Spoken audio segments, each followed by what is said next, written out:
Newsfirst, face to face with Jamal Ratnayakar.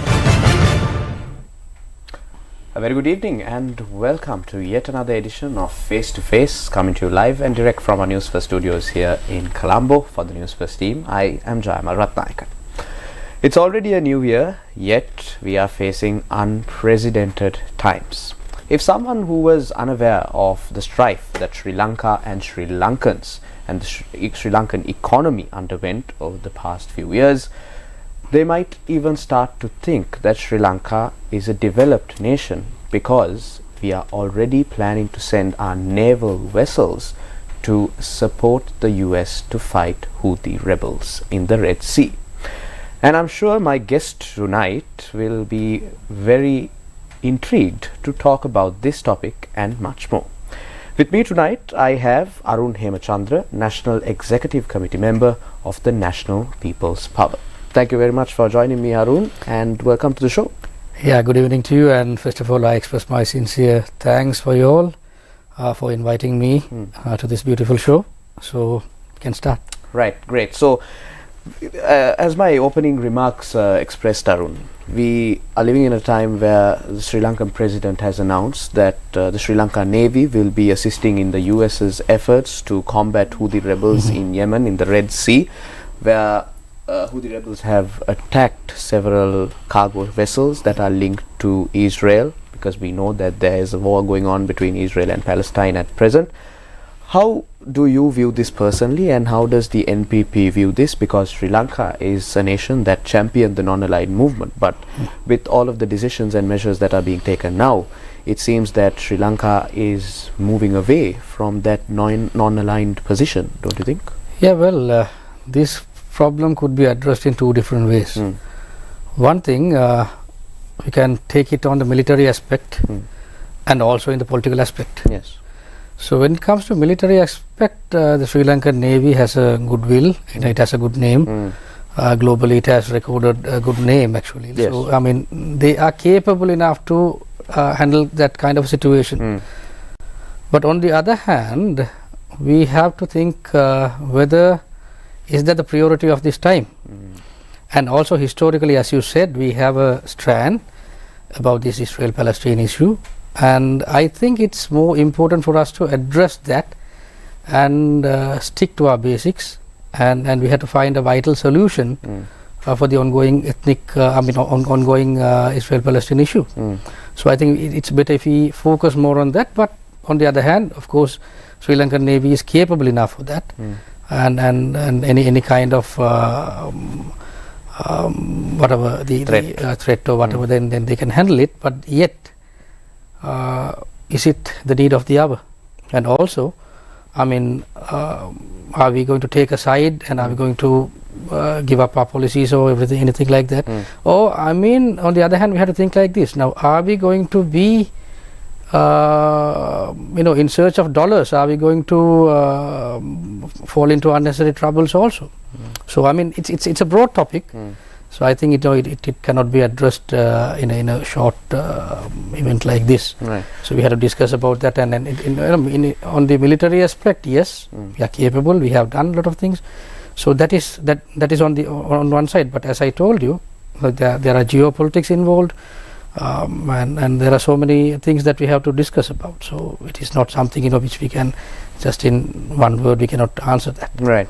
So if I was to ask you in a very broad sense, coming back to the local scene, what is the need of the hour? Well, actually what we have to think is now as a country we have suffered enough.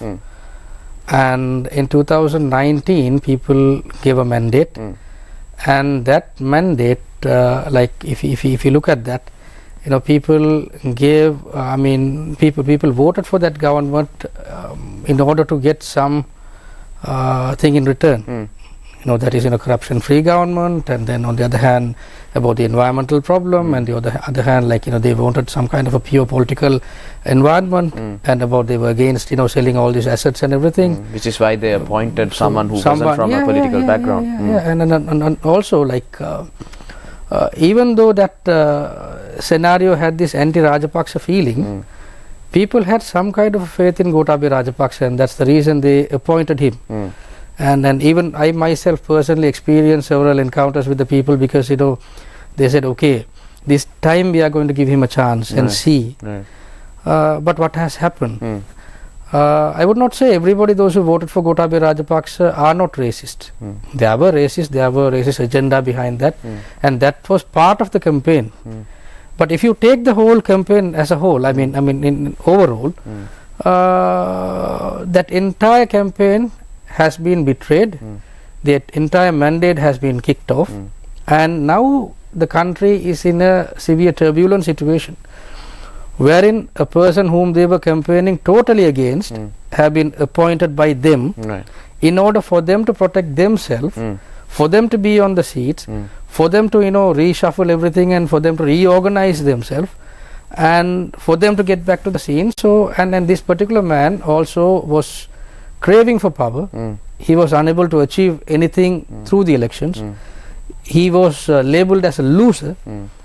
But and at the end he was unable to even win a seat in Colombo district, which was where he was scoring to the top. But then ultimately they had a deal, and they come to a conclusion that they will be appointing him as the president. But But what I would like to tell here is now the people's mandate is expired. Now there is a need for a new election. We have to change everything, and a new mandate should be appointed by the people. But despite all of the taxes, despite all of the increase in utilities and so on, because you made a mention of that particular person who we all know is, you're talking about the president being a loser, I wouldn't go so far as to say that he is a loser. What if I am to counter your point by saying, when he took up office, there were endless fuel queues in Sri Lanka, there was a shortage of commodities, essential items, people were dying in fuel queues, but 7-8 months down the line, Sri Lanka is following an extended fund facility of the IMF. Sri Lanka seems to be getting its revenue generation right. Sri Lanka has essential supplies, it has electricity, although we are paying through the roof to obtain that electricity. There is cautious optimism among the people. What would you say if I was to counter your point in that way? Well, historically speaking, we are having a borrowing economy, and just because we had a crisis, in order to overcome that, a person borrowing more and more money and restructuring everything and selling the most vital assets and generating more money in order to just fulfill those shortcomings is not accepted. If a country is following that kind of a setup, I would say that country will never develop. Now, if you see, I made a graph. Now I have a statistic starting from 2000 to 2024. So here, if you see, now when it comes to 2000, the interest that we were paying was 71.2 billion rupees. So that increased to 120 in 2005, 352.19 in 2010. So gradually that increased, and in 2024, we are paying an interest of 2,651 billion rupees, which is a 3,716% increase from 2000. So that's so within this within this period of time, 24 years, right, from 2000 to 2024, we are paying 3,716% more only for interest. So now once again, let me put that question to you. Is there an achievement? I am blaming all these rulers, those who rule this country. From 2000 onwards? Even before that. Even before. So the statistics that I have is from 2000. From 2000. So even before that, what I'm asking is, as a country, can we move on like this? Now, there's a very famous term that we use in political arena, that in 1948, when we were given independence, Sri Lanka was the second largest economy in Asia, which was just few points below Japan. Now we have to see how Japan developed even after the Second World War. But I mean, we had such a strong economy at that time. So, but where is that economy? I mean, actually, to be honest, what we have to see is, like, as a country, aren't we anticipating some kind of a development, sustainable development, utilizing all the resources that we have? Don't we need such a country? So where did we go wrong, Arun? Was it Madam Sirima was closed economy? Was it the No, it's not 1978 like constitution? Where did Sri Lanka get it wrong? No, actually, to be frank enough, now Sri Lanka had, even since before, let's say in 1948 we had independence. Right. In 1953, Sri Lanka had one of the largest economic crises in the history. Right. 1953 Hartal. So after that, the Aragale was some kind of similar 1953 Hartal. Back in the day, yes. So after 70 years, or 69, 70 years. So even after a very short time, we started to face these crises. Right. And even if you see the government that was formed in 1947, the UNP government, that was not a majority government. Right. Yes. So since before we are having this political crisis, which was aggravating little by little by little by little, but during wartime, people were talking about something else. People were talking about the war, people were talking about the ethnic conflict, people were talking about this political solution. So there were many other topics to discuss. But if you see, the core of all these issues are the economic crisis.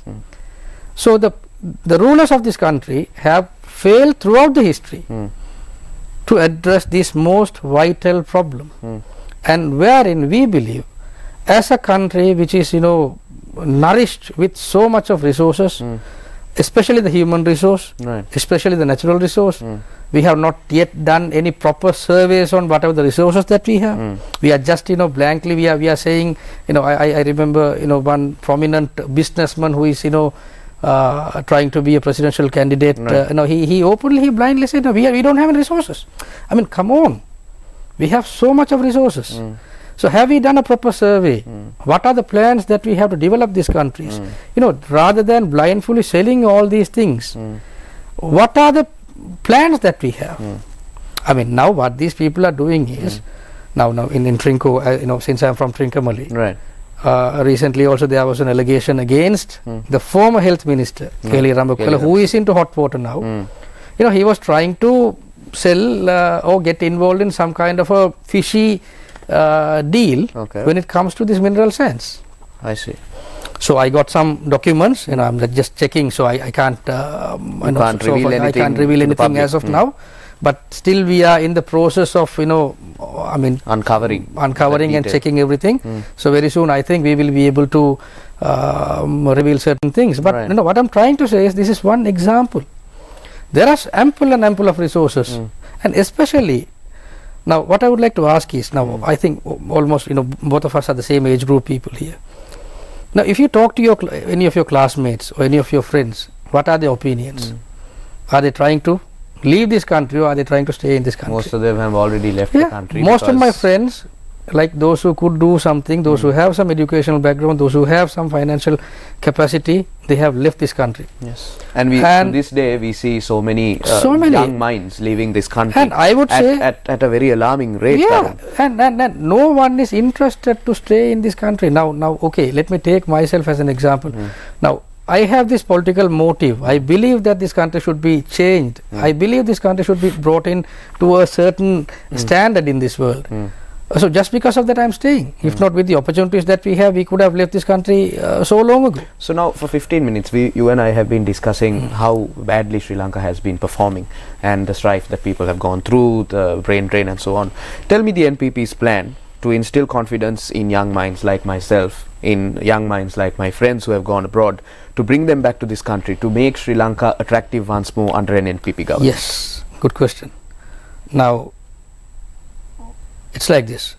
Now we would happily say that this young crowd, and especially like those days the middle class was not involved in any protest or anything, but during last several months or even more than a year, more than 2 years, this young crowd and the middle class is into some struggle, and they wanted a system change. Yes.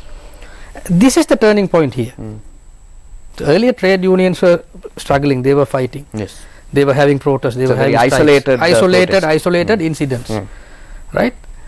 But now at this moment, if you see, as a country, we all have come to a point, at least the absolute majority of this population have come to a point that corruption, irregularities, and this political culture, impunity, should be, and all these things should be wiped off, and there should be a transparent setup in this country. Right. So people are looking forward to a system change. So at this moment, only NPP can provide whatever the system change that the people are anticipating. Right. No, it's like this. Now, can you build a house without a proper foundation? No matter whatever the ingredients that you have, I mean, whatever the inputs that you have, you cannot.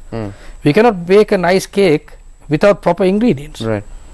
So here we have to provide all those things. Right. So to build a proper country, we have to have a good system. The base has to be solid. The base has to be solid. The base has to be transparent. Right. The base has to be really clean. Only then proper investors will come. Now throughout the history, what we are seeing is the people, those who are coming as investors to this country, if you take their records and see, in some countries they may have been blacklisted. Now one investor came in and he's trying to buy certain state-owned enterprises also. I was checking through his profile. In UK or in France, I mean in one of the European countries, he was blacklisted. But who's this investor? Do you? Yeah, one person. So I don't want to reveal the name. We will, I mean, when the right time comes, we will talk about that. Okay. So like that, people are being blacklisted in various other countries, but they are coming to this country and trying to do something. So now at this moment, what we have to see is now as a country how we are trying to revive. Now when we were small, what was taught to us is, the war is the main reason for all these problems, and once the war is over, everything will be changed. But now the war is over, and it's almost 14 years and now. yet there are ethnic conflicts that linger in the country. It's not only the ethnic conflict. Now they are aggravating the ethnic conflict. That's a different story, and they are very famous for that. Yes. But on the other hand, if you see, what about the developments that they were promising? Where is that promised country? And if the youth population is leaving this country, who is going to run this country in future? I mean, we have been to several countries.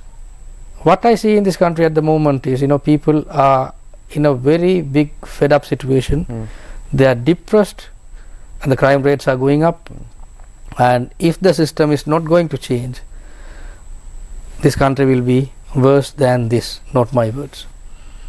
So let's talk about conflicts, since you mentioned it. The NPP is, I believe, a branch, correct me if I'm wrong, a branch of the JVP. And what a lot of your opponents, political opponents, say is that the JVP is responsible for the loss of millions, of hundreds of lives in days gone by. And that is something that they stress to the people, and a lot of people are reluctant to vote for the NPP that the JVP is a part of as a result of this matter. So what do you have to say to the voters who are on the edge, to the people who are on the edge, who are reluctant to vote for the NPP simply because of the JVP's track record? Yeah.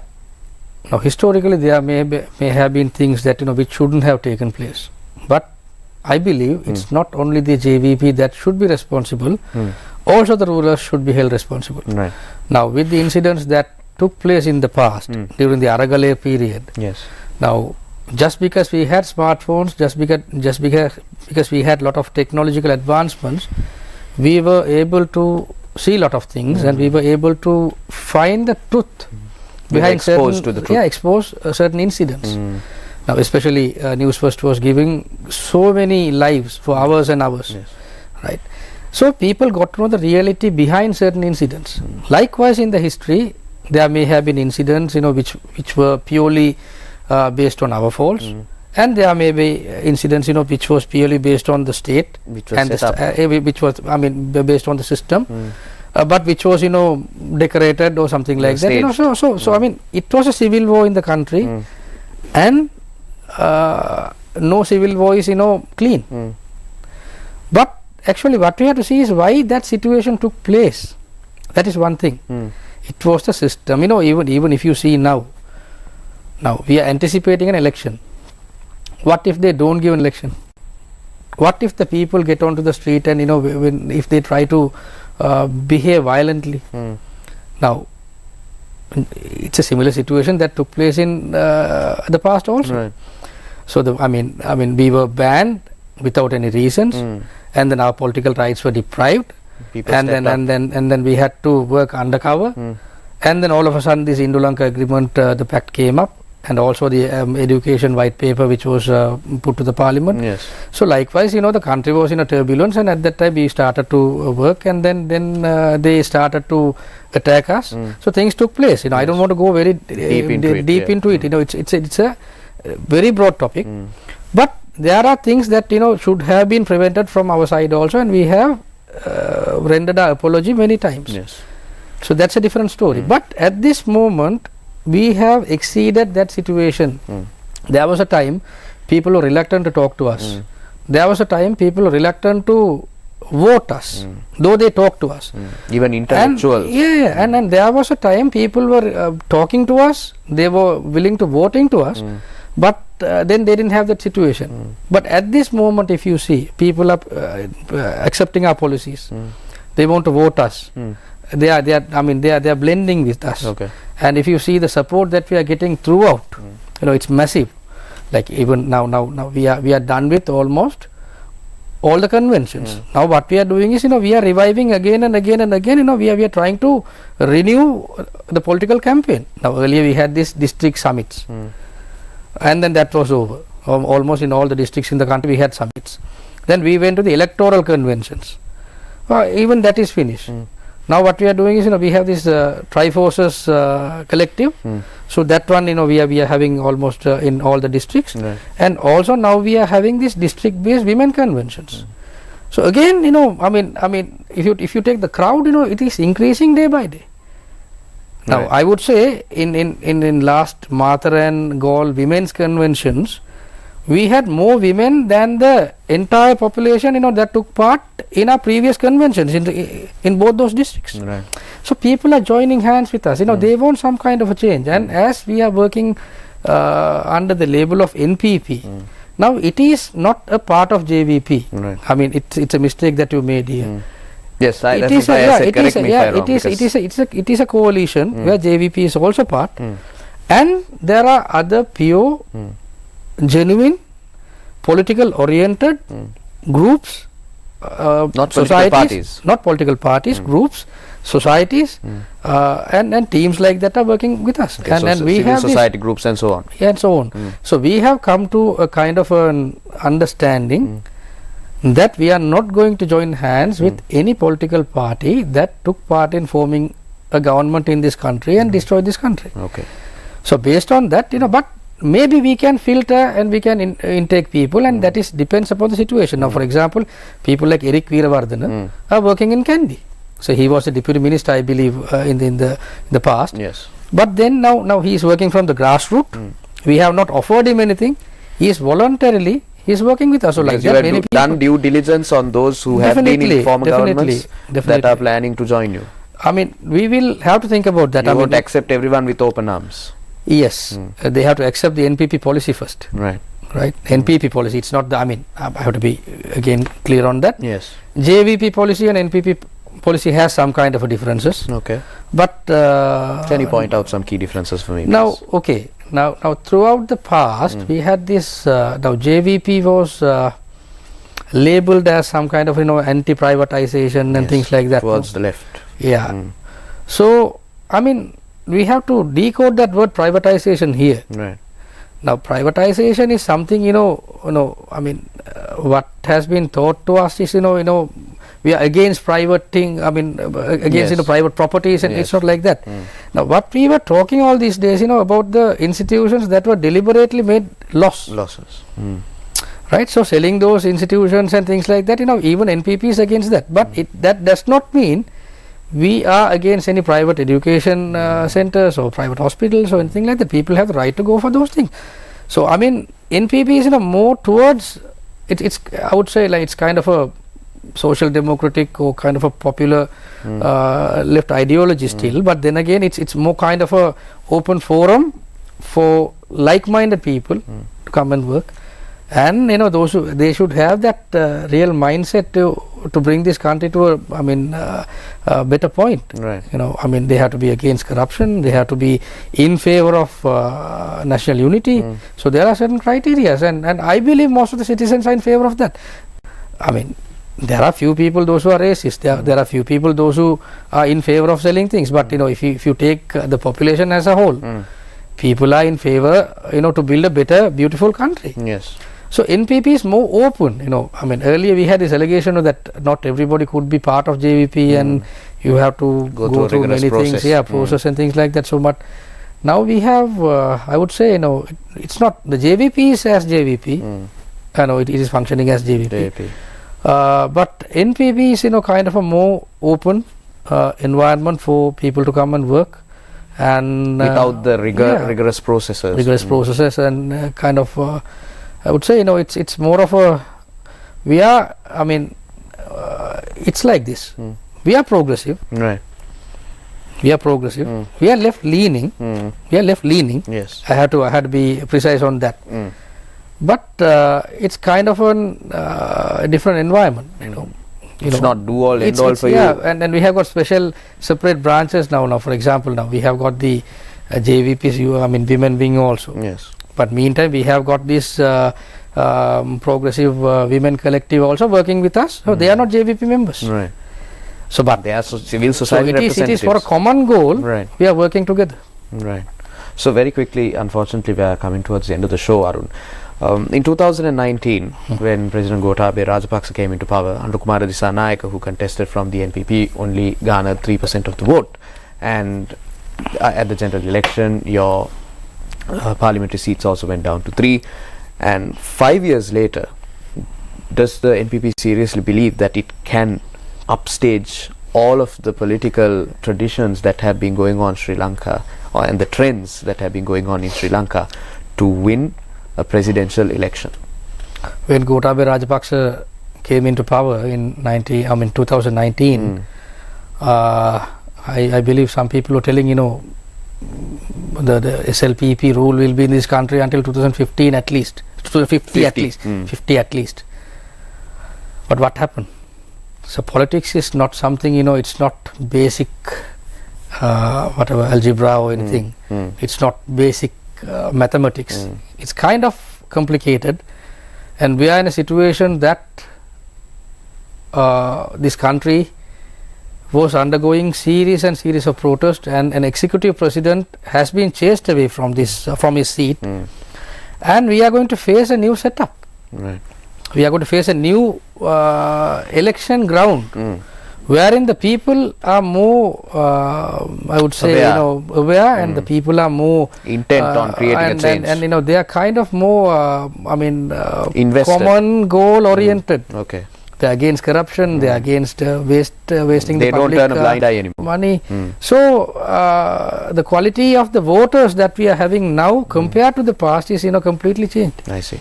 So I believe it's a new ground, and only thing is what they could do is they can keep on postponing the elections. That is because we will be winning, and they could have had this local government election if SJB was winning, and apparently their intelligence reports and everything was not in favor of that.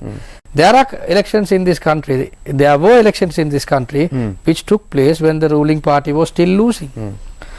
But here it's a new setup, new environment, where a new system oriented party is going to come into power. So they were keep on postponing elections. They were using all those techniques that they could use. They were making use of all those loopholes that they could use, but still now we have a good opportunity. 2 elections are coming, and we are looking forward to those, and we hope that we will have a good opportunity in the future to make this country to a better position, to bring this country to better position in the world. Right. Expect the unexpected is the short answer from my guest tonight, Arun Hemachandra, National Executive Committee member of the NPP. Thank you very much for joining me on the show, Arun. Thanks a lot once again. And that's the way it was on Face to Face for tonight. Thank you and good night.